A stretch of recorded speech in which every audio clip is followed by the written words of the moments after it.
Olá, boa noite. A gente vai esperar um pouquinho, já estamos ao vivo, né? A gente vai esperar um pouquinho para começar, enquanto todo mundo se conecta. É isso. A gente sabe hoje que a gente vai ter uma audiência incrível, porque isso vai ser muito mais bacana que o julgamento do STF. Então, se você não chamou seus amigos, sua família ainda, pode chamar, porque vai ter uma audiência muito maior, pode ter certeza. Não é, Beto? Mas eu diria que o Beto tem razão e Dani também de levantar esse ponto, porque independentemente do julgamento, do conteúdo em si do julgamento, que são indiscutivelmente relevantes, o fato é que movimentos como o do Agora, do qual a gente faz parte, prega e tem sustentado a relevância do processo democrático, do processo eleitoral brasileiro e da renovação de práticas, de ideias e de pessoas na política.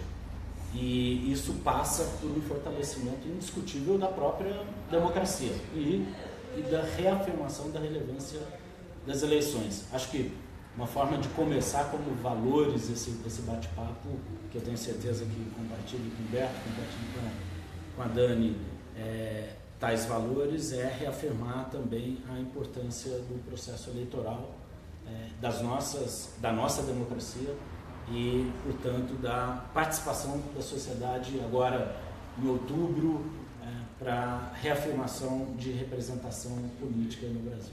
É verdade. Eu tenho dois adendos aqui, se me permite. O primeiro é parabenizar o Beto, que ele é o pai mais novo do Agora, teve uma filhinha, Abel, semana passada, então é uma grande satisfação aqui de parabenizá-lo, com todos aí também, seja bem-vindo. A outra coisa, falando de eleição, é para lembrar a nossa história também. A partir de ontem à noite eu cheguei de casa, fui numa escuta do Agora lá em Campinas, falar de desigualdade também. Chego em casa e vejo um Twitter de um general colocando basicamente um canhão na cabeça do STF. E é importante a gente falar disso porque uma coisa a gente precisa aprender na vida: ditadura nunca mais, e o exército fique no quadrado deles. Não se meta com política porque não é o campo deles e nem deve ser. E movimentos políticos de renovação e democráticos precisam ser enfáticos em lutar por essas bandeiras e lutar pela democracia. Eu acho que é isso mesmo. Essa mensagem que nós temos de absoluta convergência, sem sombra de dúvida. Eu acho que aproveitando, já que o tema esquentou, né, já começou quente, eu acho que é reafirmar, como o Beto falou, é reafirmar também a arena democrática, né? A gente está falando de eleição, mas nesse momento de polarização e também de uma notícia que a gente viu ontem, dessa manifestação, né, do general, eu acho que vale dizer que a gente tem que valorizar a arena, né? A arena, sem a democracia, a gente não tem essa troca de ideias e a gente às vezes demora para relembrar que por meio do diálogo que a gente vai chegar num país melhor, né? E às vezes ideias opostas, isso é a essência também da democracia, né?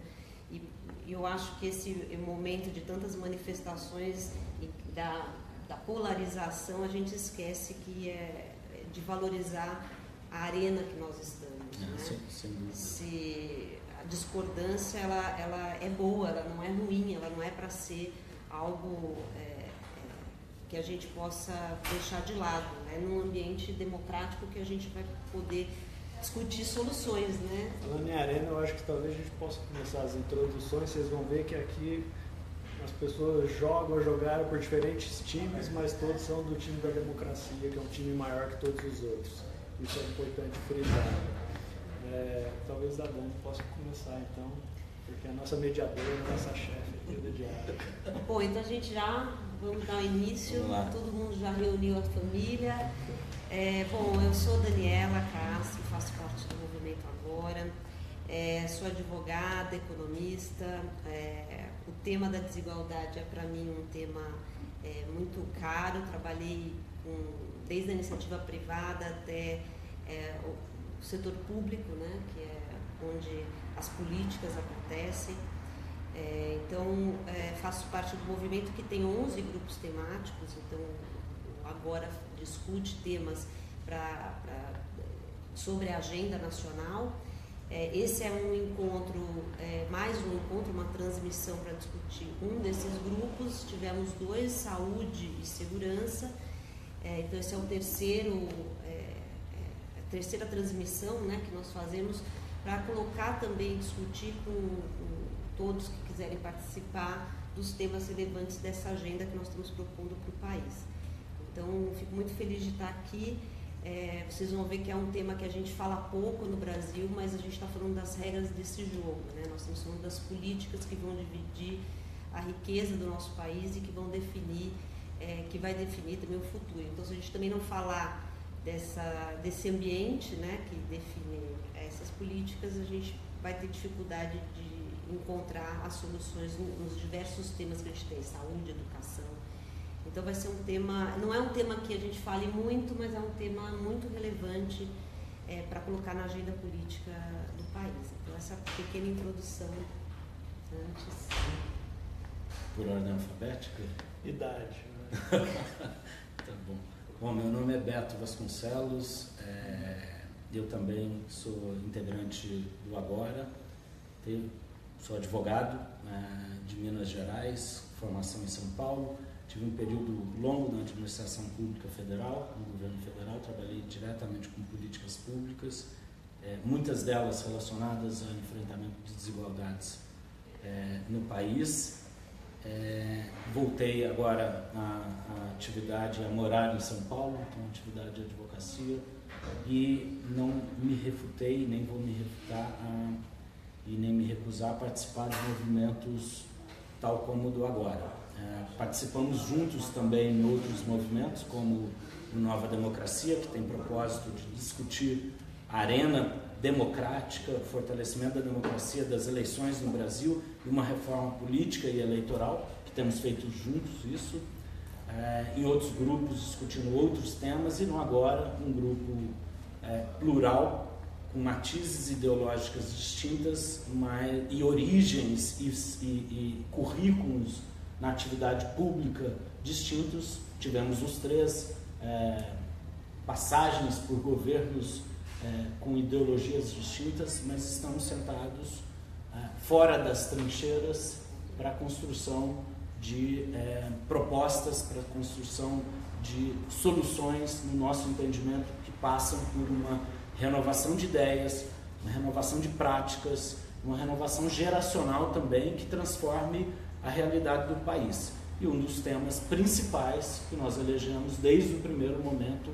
do nosso início de diálogo foi o enfrentamento direto às desigualdades que assolam e aprofundam uma fratura social de 500 anos no nosso país. Acho que esse é o propósito maior desse diálogo aqui e de vários outros que nós estamos desenvolvendo agora em outros grupos, em outros movimentos, e provocando a sociedade civil a refletir sobre os nossos verdadeiros, profundos e sérios problemas. Acho que é isso mesmo, Beto. Meu nome é Humberto Laudares, tenho uma formação, sou radicado aqui em São Paulo, tenho uma formação na área econômica, administração, ciências sociais, mas sempre trabalhei na área pública, seja em organizações nacionais ou internacionais. Eu dediquei minha vida à área pública. E por que isso? Porque o que mais sempre me motivou vivendo no Brasil foi tentar entender como as pessoas são tão desiguais e como os governos podem minimizar essa desigualdade. Eu entendi que o caminho mais natural de trabalho seria em políticas públicas. Curiosamente, e é o que a gente vai falar aqui, o Brasil, as políticas públicas, muitas vezes, ao invés de minimizarem desigualdades, elas ampliam desigualdades. Mas é um tema que me apaixona, é o que eu faço academicamente, mas também ainda deixa perplexo de identificar desigualdades tão grandes, e ao mesmo tempo que há essas desigualdades, há uma naturalização de desigualdades. Acho que o debate hoje a gente vai poder definir melhor o que são essas desigualdades, quais são os problemas. Não é uma desigualdade absoluta, não é igualdade absoluta, não é esse tipo de conceito ingênuo que algumas pessoas tentam pregar, mas como isso afeta negativamente o desenvolvimento econômico brasileiro, como afeta o crescimento econômico brasileiro, como afeta a qualidade de vida dos cidadãos. Por isso, não por acaso, combate às desigualdades, principalmente a igualdade de oportunidades, é uma bandeira caríssima, é um princípio do agora. E é um compromisso também para a gente, como o norteador da construção da agenda do movimento. Bom, eu vou ser a mediadora dessa conversa, também vou receber, eu vou ficar olhando o celular, mas não é falta de educação, tá? Eu vou receber aqui as perguntas e vou tentar passar para esses dois que estão liderando o grupo. Estou aqui mais como uma admiradora do trabalho e também uma apaixonada pelo tema da desigualdade. Então, vou fazer um pouco essa mediação. Mas eu queria talvez começar, não sou uma estudante, né, acadêmica do tema, né, mas quando eu fiz economia foi algo que me chamou muito a atenção. Como advogada a gente está acostumado com leis, né? Quando eu fiz economia comecei a descobrir o porquê que as leis são feitas, e uma das coisas que eu me comprometi. Eu passei mais de 15 anos dando aula de economia para lideranças comunitárias, pessoas que, na verdade, a economia fica um assunto muito do caderno de economia dos jornais e sai um pouco da vida das pessoas. E levar isso para entender na política fica maior ainda, né? Porque parece que é só falar de investimento e, na verdade, você fala de economia a divisão de riqueza, né? Falar também um pouco como a riqueza chegar no básico, como nós todos produzimos a riqueza no país, né? Então acho que destrinchar um pouco de forma mais didática o tema. E quando eu falava muito sobre economia, eu escolhi focar na distribuição de renda no país. Então, por que o país é um dos países mais desiguais? É lógico que eu vou pedir desculpas se eu não for academicamente, né, completa, mas eu acho que primeiro, para quem está iniciando no tema, é o seguinte: nós todos produzimos a riqueza desse país, né? Todos nós compartilhamos, né, e fazemos parte disso. Quando essa riqueza é produzida, o que divide ela entre todos nós, né? São as regras desse jogo. Então, as políticas tributárias, a política de crédito, são as políticas de educação, quem vai receber, se a escola pública vai ser uma educação de qualidade ou não. Então, todas as decisões, as leis e as políticas públicas, elas acabam dizendo quem vai ficar com essa riqueza e quem não vai ficar com essa riqueza, né? Então, um exemplo é quando você diz que o crédito vai ser dado para um setor, você está dizendo que esse setor vai ter mais dinheiro ou mais recurso que outro setor. Ou quando você não tributa algo, ou você tributa algo, você também está dizendo quem que vai ficar com mais recursos ou com menos recursos. E aí eu estou falando de políticas que muitas vezes, quando a gente vai discutir desigualdade ou avanços sociais, a gente esquece que são as políticas tributárias, de crédito, de inflação. São políticas que também, a previdência, né, são políticas que vão definir as regras desse jogo. Quem vai ter mais recurso, quem vai ter menos, quem vai ter mais oportunidades e menos oportunidades. Então, é lógico que eu estou tentando simplificar, mas dando uma introdução do que a gente vai falar, né? Então, assim, basicamente somos uma sociedade que se reúne, que produz, e as regras desse jogo vão definir.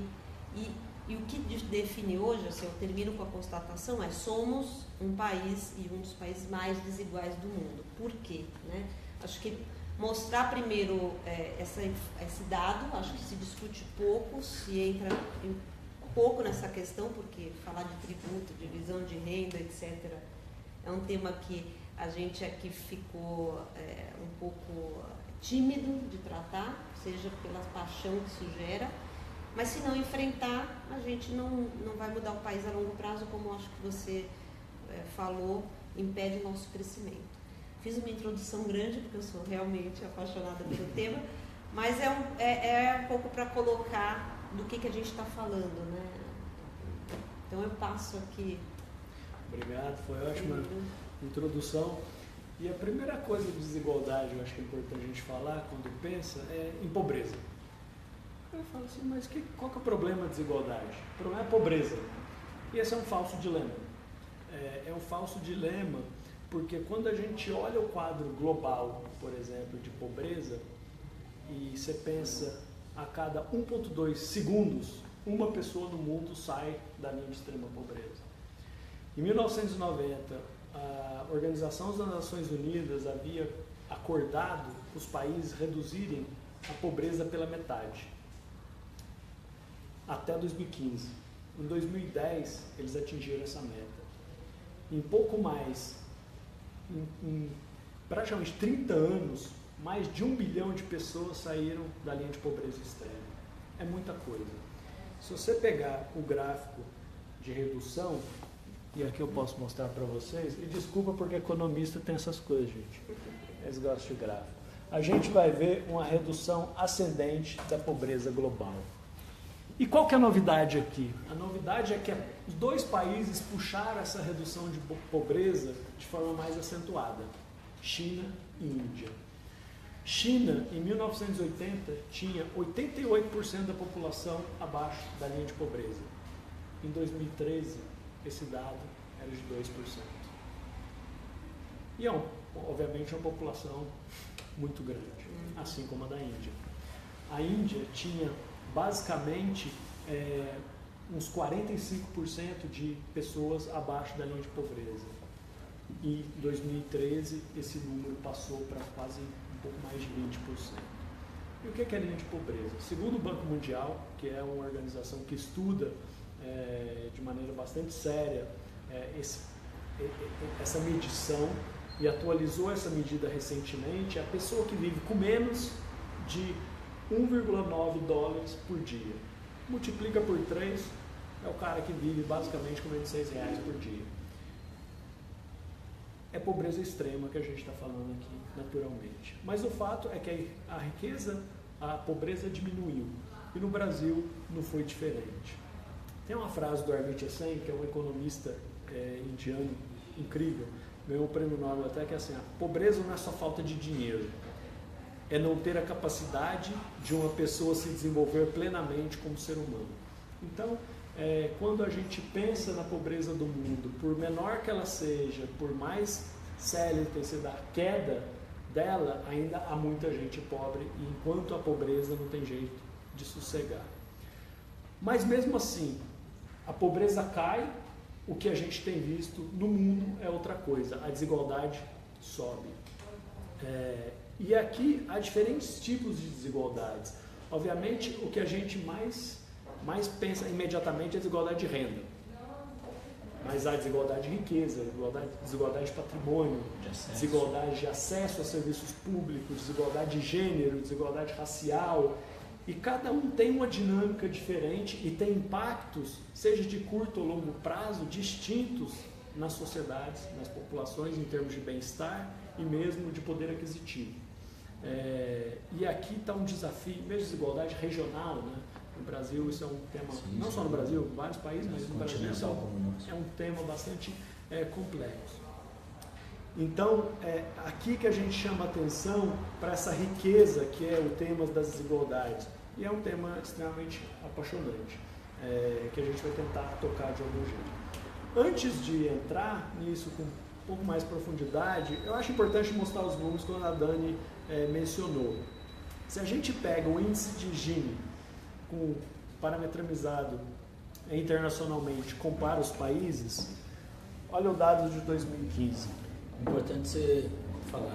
Eu vou explicar. O que é o índice? O Brasil está em segundo lugar. Só que o Brasil... Consegue me ver daqui? Já chamaram os amigos? Pode chamar então, marca aí embaixo. O Brasil está em segundo lugar. E o Brasil não raramente lidera esse índice como o mais desigual do mundo. Mas aqui a gente está com Zâmbia, Colômbia, Panamá e Honduras. É ocasionalmente que os países da América Latina estão aqui, Não. Os países, quando a gente pega a nuvem de países, os países da América Latina são, em conjunto, os mais desiguais e mais que a própria África. Eu vou mostrar um gráfico super feio, mas é só para explicar o que significa índice de Gini. Tem uma curvinha aqui que pega a população do país e a renda do país. Quando o país é 100% igual, todo mundo ganha a mesma coisa, na verdade é uma reta. E quanto mais curva aqui, maior essa desigualdade. O Brasil, essa barriguinha aqui do gráfico é super curva, porque é um país desigual. Só para mostrar que olha só, que coisa interessante. E aqui tem um recado para o pessoal que gosta que tem essa saudosista até do período militar. Em 1960, o Gini do Brasil era 0,53. Os militares entraram no poder e jogaram políticas públicas bombásticas para o aumento da desigualdade. O PIB, o Gini, na década de 70, passou para 0,63, aumentou 0,1. É coisa demais. E note bem que nesse gráfico, só após a estabilidade da moeda com o plano real e depois, posteriormente, com políticas públicas mais... É verdade, eles estão me zoando aqui, mas é verdade. Olha só o gráfico, os números não mentem aqui. Você teve uma queda acentuada e consistente, o que é mais importante, da desigualdade. Recentemente subiu um pouquinho. Mas isso é desigualdade de renda. E aqui, gente, tem uma coisa. Renda, como que você mede isso? Você vai na casa das pessoas e pede para as pessoas informarem quanto você ganha.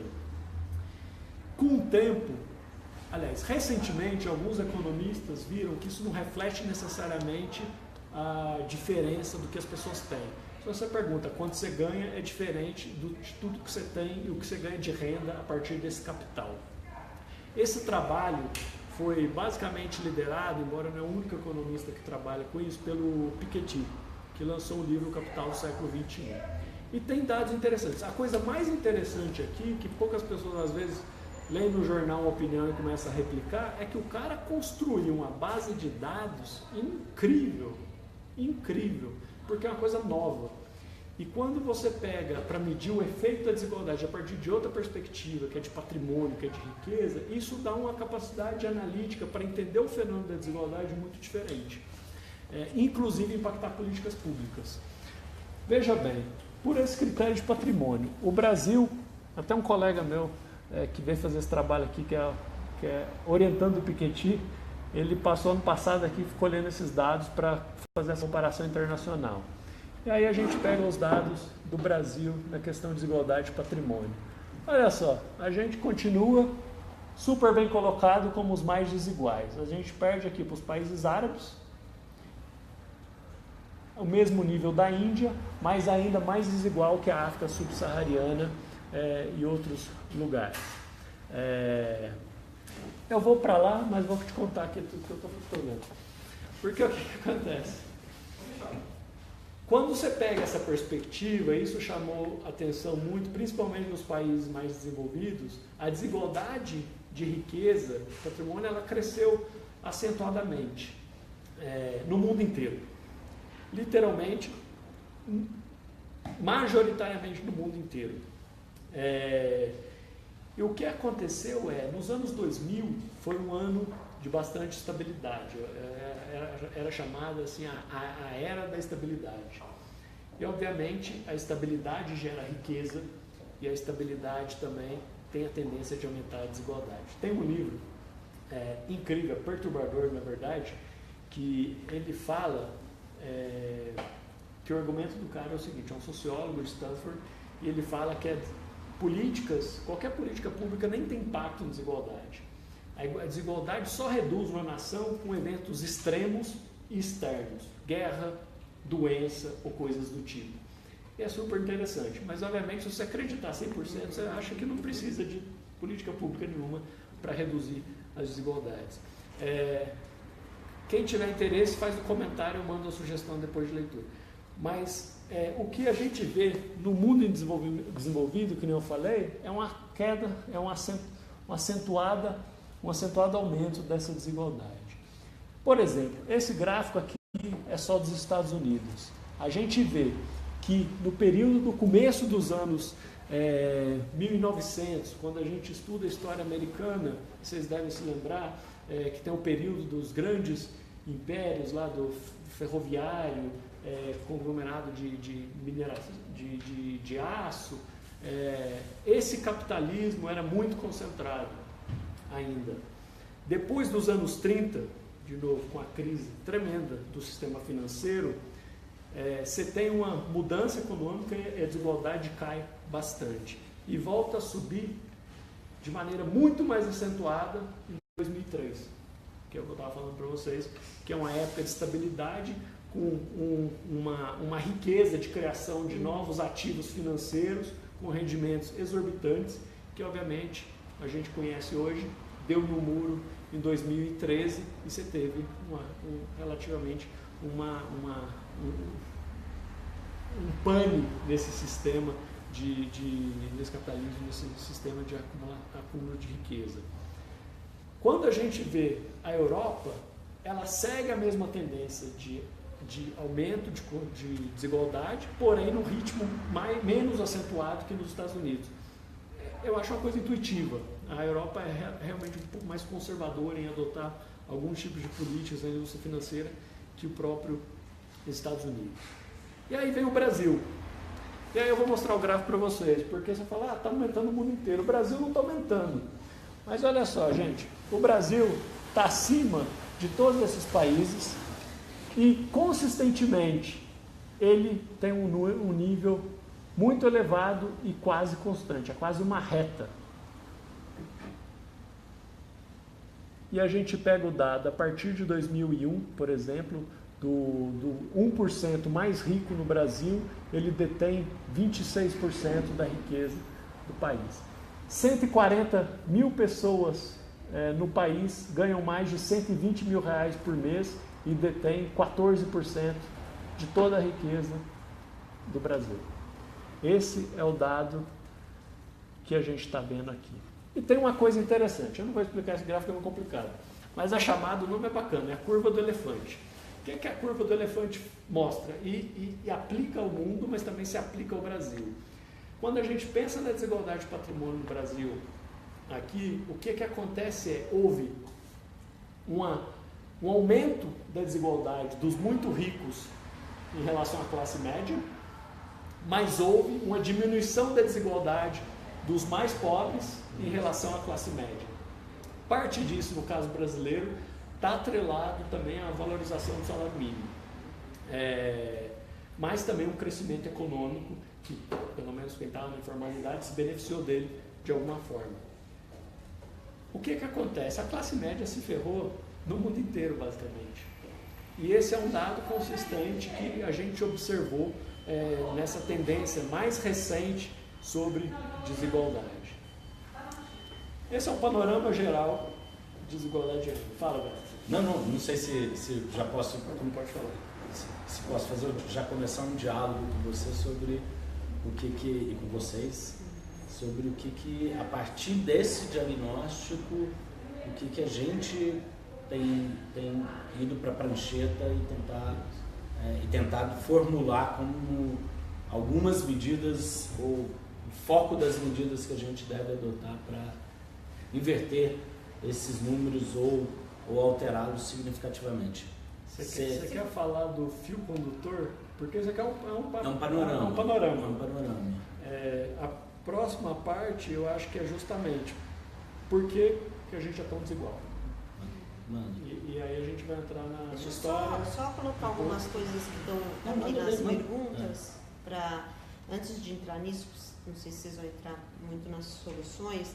Primeiro teve aqui um comentário se é só desigualdade, é só de renda, né? E a gente falou no começo que não, é também o acesso às políticas públicas, uma desigualdade de patrimônio, de gênero, de raça. Então não, a gente não considera que seja só a desigualdade de renda, mas é um panorama que a gente tem como base. Mas para nós, justamente, é muito maior que isso, né? Se a gente pode falar também do acesso, né, as políticas públicas, vocês pudessem falar um pouquinho sobre Só isso. tem uma coisa boa de renda, às vezes, que é uma proxy, é uma aproximação para outras coisas também, mas não diz tudo. E a gente, não é suficiente. Não, a gente fala desigualdade desses.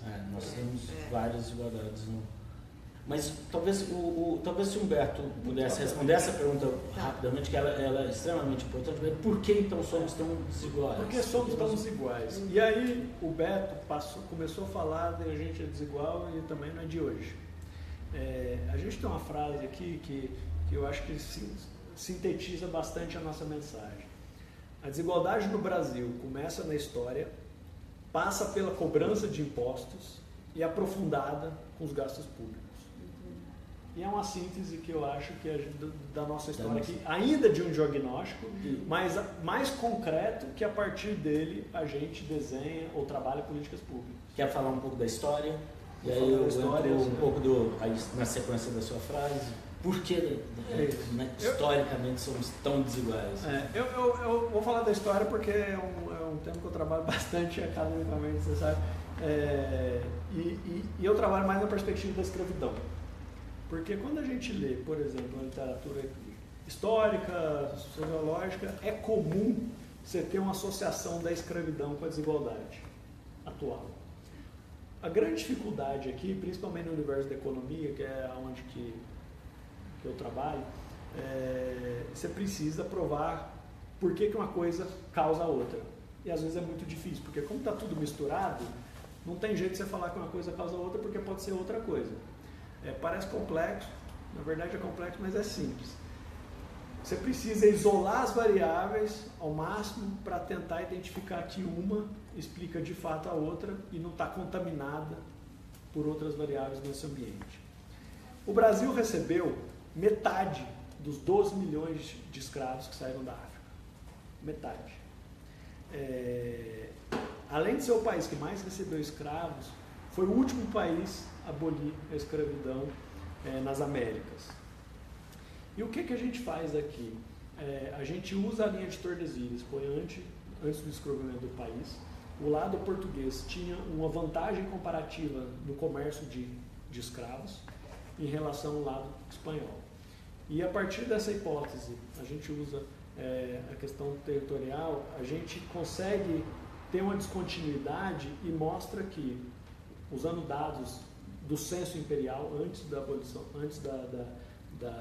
da escravatura, de 1872, dados atuais, a gente mostra que a escravidão causa 20% da desigualdade atual dos municípios brasileiros. Eu vou repetir, 20%. É coisa demais. E aí a gente pensa, mas 150 anos depois, como que esse valor é tão grande? Isso que é assustador. Não só ele causa mais desigualdade, como também as famílias negras recebem 9% a menos de renda do que as famílias brancas desses municípios. E você fala, desigualdade de quê? Ela é de renda, mas é uma desigualdade, basicamente, ele tem um componente racial gigantesco que está na história e nutre, de certa forma, a desigualdade ainda hoje no país. E por que isso?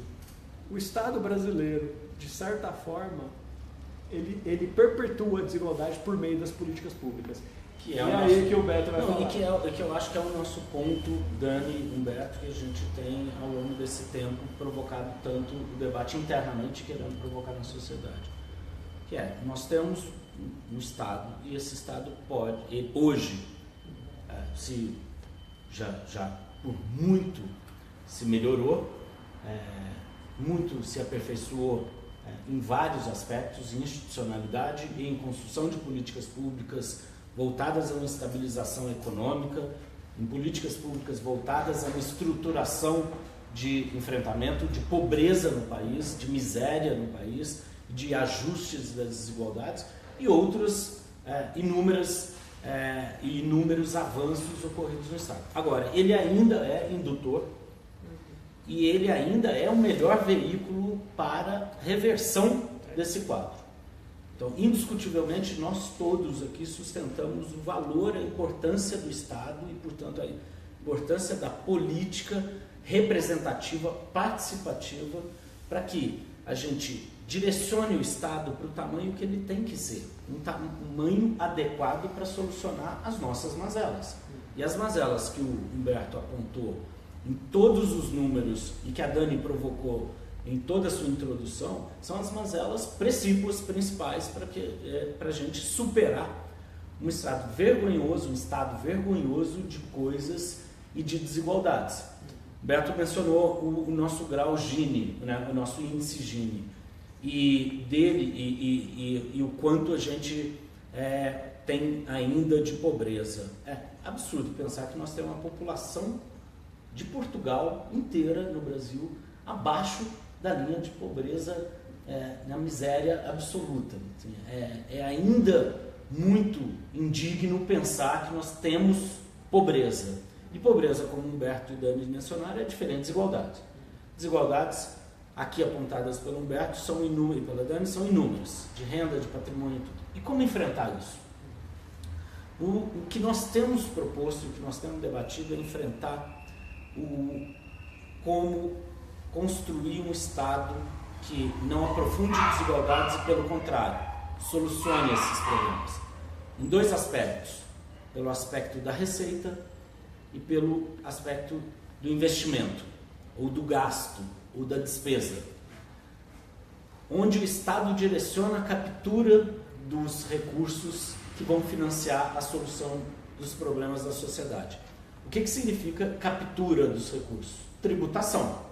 Essencialmente, portanto, estamos falando de tributação. E ao falar de tributação é importante a gente dizer, nós temos uma tributação justa. O nosso sistema tributário é de alguma maneira justo.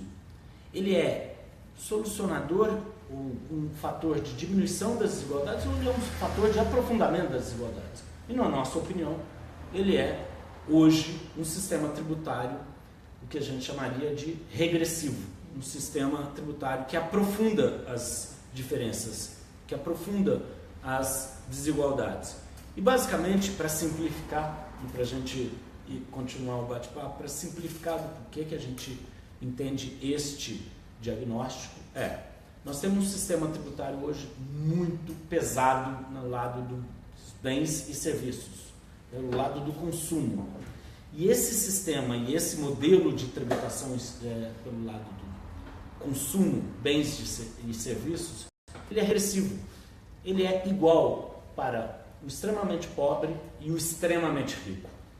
Se você vai comprar uma garrafa de água, essa é igual a que o Vitor está carregando ali, o Vitor, uma pessoa extremamente miserável ou o maior milionário do país vai pagar a mesma carga tributária. Ora, se a tributação em bens e serviços é igual para todo mundo e não proporcional à sua renda e seu patrimônio, nós estamos aqui carregando de peso desproporcional os mais miseráveis. A nossa carga tributária de bens e serviços, e portanto de consumo, é por volta de 48% da carga tributária no PIB brasileiro. Ao passo que países, os chamados países da OCDE, os países ricos, vamos simplificar a todos, essa tributação é de 30%. Portanto, eles já equacionaram o peso de uma tributação que ela é muito mais pesada para o mais pobre. Um dos nossos objetivos, portanto, é discutir a reforma tributária pelo lado, no ponto consumo, a fim de fazer o quê? De reduzi-la. Ao reduzi-la, nós vamos ter condição melhor de imputar uma carga menor aos mais pobres. De preferência, fazendo a sua simplificação também. Aliás, seria excepcional, não para efeitos só de enfrentamento de desigualdade, mas por eficiência econômica, para desenvolvimento econômico, para desenvolvimento da indústria brasileira, dos nossos setores produtivos, diminuindo a carga e simplificando a carga, para que uma empresa comum possa, ao invés de contratar, como a Dani e eu, milhares de advogados, possa contratar engenheiros. E não advogados para solucionar seu lado contábil, engenheiros e economistas para formular qual é o modelo de negócio mais adequado, o modelo produtivo mais adequado. Mas isso é importante, sim. Simplificar a tributação de consumo para garantir mais fluidez no desenvolvimento econômico do país e menos carga tributária em cima dos mais pobres. Agora, não é só na tributação resolver o problema da tributação do consumo. É importante também equacionar a tributação do patrimônio e da renda. Nós temos um país, nós vivemos num país em que a tributação da renda de pessoas físicas é desproporcional também. A gente tributa muito os mais pobres, tributa pouco os mais ricos e milionários. Em todos os países há um escalonamento. Quanto mais renda você tem, mais tributo você paga. O nosso para aos 27,5% na alíquota. Se você fizer, quanto por mês? 4.500. Ou seja, R$4.500, até R$4.500 você tem uma certa escala de justiça. Acima de R$4.500, todo mundo paga igual. Isso é uma jabuticaba, porque é só no Brasil que nós temos isso. Em todos os países civilizados ou países já desenvolvidos, essa tributação cresce também acima dos R$4.500 mensais. Ou seja, a renda das pessoas que ganham mais é tributada em maior volume, em maior proporção. Isso se chama justiça tributária. E justiça tributária significa justiça social. Justiça social significa enfrentamento a desigualdades também. Pega um dado, não sei, Estados Unidos devem tributar a renda até próximo de 50%. Na verdade, assim, Brasil e OCDE. O Brasil tributa, na média, 40% consumo e 20% renda. Isso. Nos países da OCDE é o oposto. É o oposto. 20% consumo, 40% renda. Exato. Ou seja, em termos de carga tributária, o nosso objetivo primeiro seria inverter essa proporção e aproximar a nossa carga tributária da carga tributária dos países da OCDE. Humberto resumiu perfeitamente os dados únicos. A gente tributa 40% em consumo, 20% em patrimônio e renda.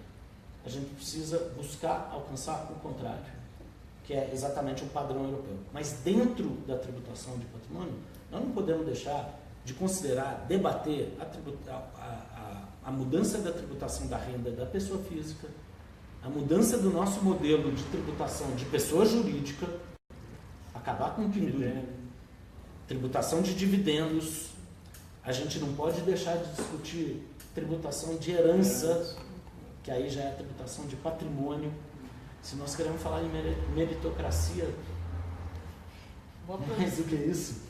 Vou aproveitar que a gente já está indo para o final, mas para não perder alguns comentários e perguntas que fizeram aqui, e aí eu vou tentar resumir, porque vocês perceberam que é um assunto que é extremamente complexo e a gente acaba caindo muito na questão da renda e também a política tributária, eu acho que talvez seja central, né, para a gente poder falar, quando a gente fala de desigualdade, né? Se a gente tributa, a gente está falando quem está financiando todo esse país, então a gente está chegando aqui num ponto que são os mais pobres, né?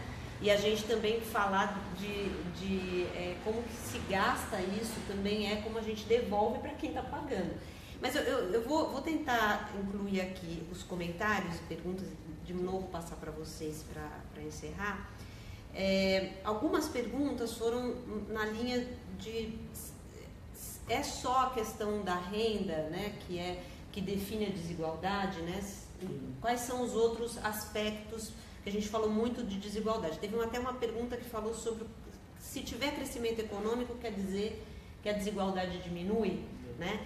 E aí eu vou entrar num resumo. Pelo que a gente está falando, teríamos assim a desigualdade nas regras, né, ou na cultura também. Então, se a gente fala de desigualdade racial, de gênero, muitas vezes você pode dizer não há mulher na política, você pode ter uma lei de cotas. Então, isso é uma desigualdade e uma forma de combater seriam as regras desse jogo. Estamos aqui. Por que eu falei sobre isso? Falaram muito sobre o que pensamos nós sobre as cotas, sobre a desigualdade racial, justamente a desigualdade de gênero, como combater. Então, eu estou saindo um pouquinho da questão de renda. A outra questão, então, a gente tem aí a desigualdade que a gente se combate nesse campo, a questão da tributação, né, do financiamento, que acho que é isso que vocês estão falando, sobre quem financia isso. A gente entrou um pouco nessa questão. E também queria falar um pouco do gasto, porque muita gente falou aqui, como o Cláudio Costa, que é do Rio de Janeiro, inclusive apoia muito agora, falando sobre e a educação nisso, né? Como se combate a desigualdade por meio da educação. Então a gente está falando aqui das regras do recurso e do gasto, né? Ao a gente gastar, a gente pode também fazer com que as desigualdades diminuam, né? Então a eficiência desse gasto também é um ponto. Então aqui eu acho que eu peguei um pouco os comentários. Dani, são, aliás, ótimos comentários seus e dos colaboradores. Vou falar que aí eu passo para o Humberto, que é o melhor youtuber que o Agora tem. E ele tem desenvoltura e ele fala super bem. Agora descobri que temos outra também, que é a Dani, que fala brilhantemente. E o Beto não tem conta de Facebook, mas a gente vai abrir para ele. Pois é. Eu antecipei uma onda, hein? Eu antecipei uma onda muito na moda hoje em dia. Mas vamos lá. A Dani tocou num tema extremamente importante, que é... Nossa, nós temos que olhar sob duas perspectivas. Receita, ou seja, de onde vem o dinheiro para financiar os avanços do país, portanto, o gasto. São os mais pobres que estão financiando. Exatamente. Esse é o nosso diagnóstico. No final das contas, com a tributação de consumo e a tributação de renda e patrimônio que nós temos hoje, o modelo que nós temos, quem paga mais? O pobre. Proporcionalmente, quem paga mais? O financiamento das políticas públicas, ou seja, o gasto do Estado, do governo. Em geral, as pessoas os não pobres. sabem disso. E as pessoas não sabem disso. Acham que não. A classe média. A classe média é a classe mais baixa que paga mais. Os mais ricos pagam menos, proporcionalmente. É esse o nosso ponto na reforma da tributação. Vamos tributar menos o consumo, que é regressivo, vamos tributar mais o patrimônio e a renda, que você tem como criar mecanismos progressivos. Do lado do gasto, você tem toda a razão, para onde direcionar o orçamento público para enfrentar as maiores mazelas do país. E como se gasta, e como que a gente deve gastar e melhorar o gasto público. Na minha opinião, já encerro passando para o Humberto, mas na nossa, eu acho até a opinião, nós temos que melhorar o gasto. Nós gastamos numa previdência, que é um dos maiores gastos que nós temos. Temos que discutir uma reforma da previdência? Acho que sim.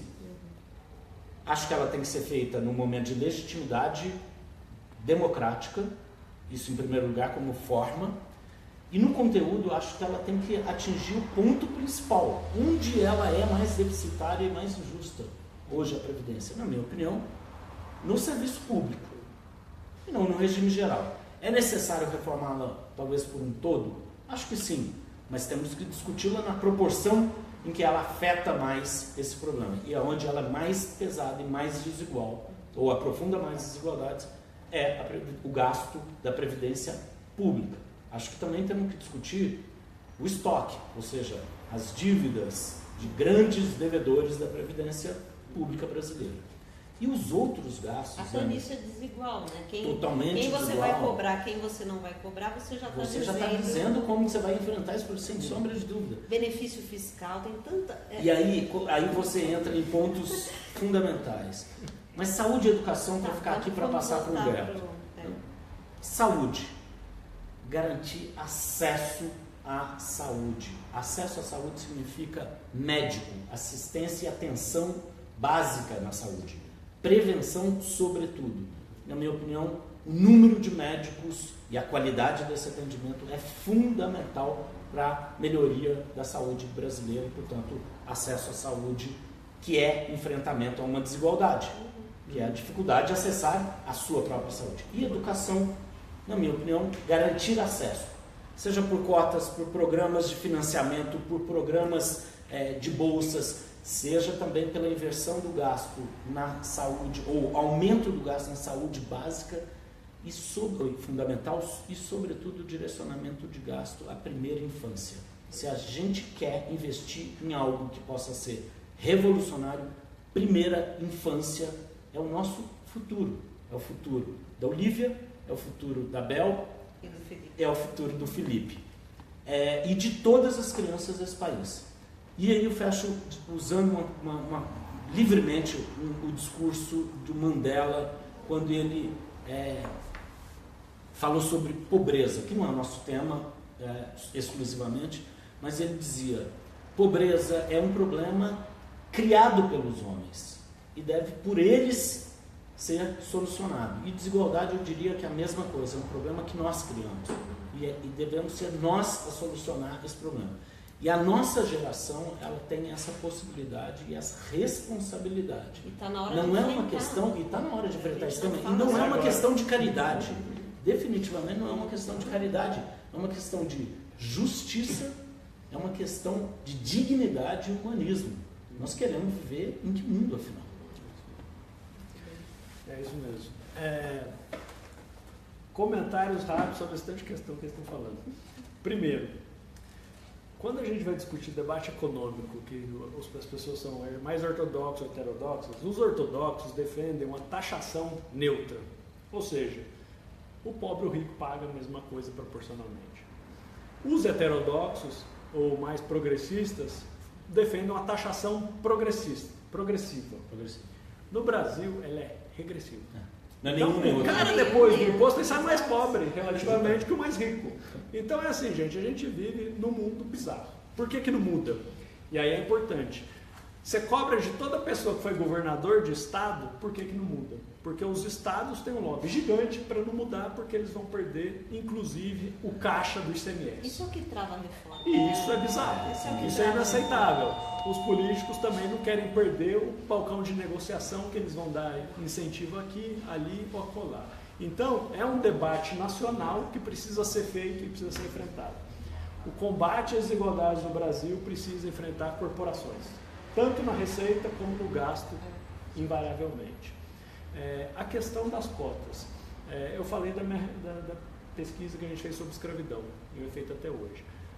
Obviamente, com um legado, uma herança tão deletéria para uma parte da população hoje... Uma parte majoritária da população, significativa da população, é normal que a gente tenha políticas públicas focadas, dê um acesso mais privilegiado, mais rápido a essas pessoas para terem ensino de qualidade. Sou favorável. O que é importante como política pública é você ter quase um painel de controle do que você vai fazer. Qual que é o objetivo principal? O objetivo principal é melhorar a vida das pessoas, diminuir essas desigualdades, dar oportunidade para todo mundo, para que na loteria da vida, independente de onde você nasceu, a cor da pele, o que você gosta, o que você não gosta, você possa realizar seus sonhos. Esse é o desafio maior do Brasil. E aí, as cotas, eles entram nessa conta de forma importante. Mas não é importante achar que isso resolve tudo, porque às vezes tem esse discurso também, as pessoas pegam a bandeira e ficam defendendo a bandeira como se fosse panaceia. Não é. Cota é uma política pública que precisa ser medida rigorosamente, avaliada, não tem gasto público bom sem ser avaliado com critério, e com o tempo vai ver se está funcionando mais ou menos.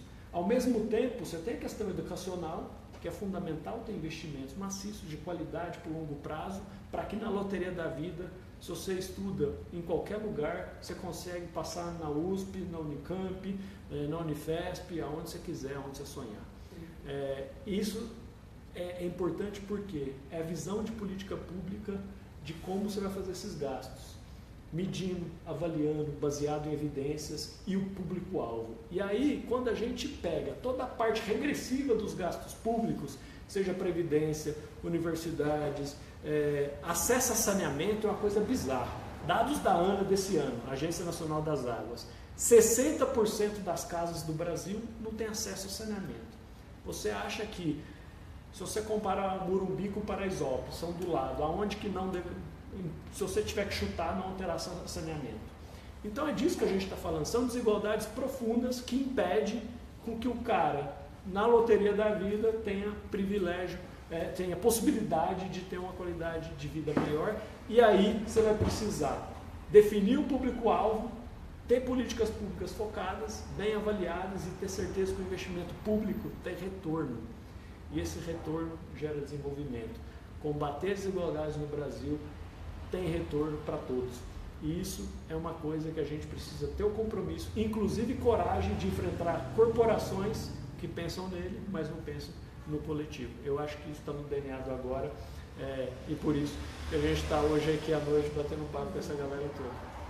Quem de certa maneira fincou esse debate, pelo menos hoje, em um campo que eu acho que é o campo de renovação de ideias mesmo, que é o fortalecimento profundo da democracia brasileira, que nós falamos logo no início, o enfrentamento direto e corajoso da maior mazela que nós temos, que são as desigualdades sociais, e a responsabilidade ao fazer tudo isso, ou seja, uma responsabilidade institucional, política e inclusive fiscal também, para dizer e fazer tudo isso que nós temos que fazer. Aí sim nós vamos ter, conforme te perguntaram aí, Dani, desenvolvimento socioeconômico e efetivamente colocar o Brasil no trilho certo.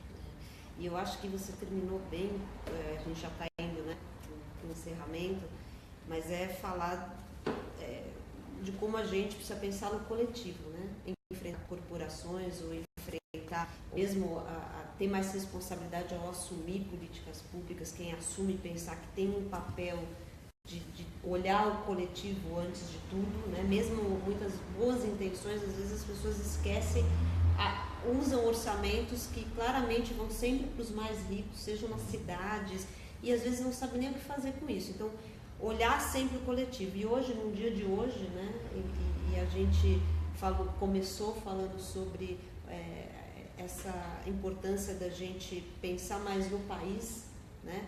Inclusive acima das polarizações, né? Nas instituições e nas instituições. Democracia. Então eu acho que foi um tema que a gente concorreu, né? Mas eu acho que reflete também aqui pessoas que trabalharam em diferentes governos e diferentes ideias, sentando numa mesa para falar, numa arena democrática, para falar de temas e concordando com eles, né? Então é um espírito coletivo. Assim, foi um prazer, aprendi muito obrigado, aqui. Dani, obrigado mesmo. E, bom, esse é um pouco do que esse grupo, né, do que esse grupo temático está discutindo. Vai ser ainda, vamos lançar um paper, né, mas para ficar claro que realmente é um tema muito complexo. Não deu para a gente falar, né, nem um pedaço, um quarto já estouramos o tempo. Mas não é só de renda, é o gasto, são as regras desse jogo, o acesso. E a prioridade. Exatamente. Então, acho que é isso. Obrigado a todos. Dani, obrigado. Humberto, obrigado.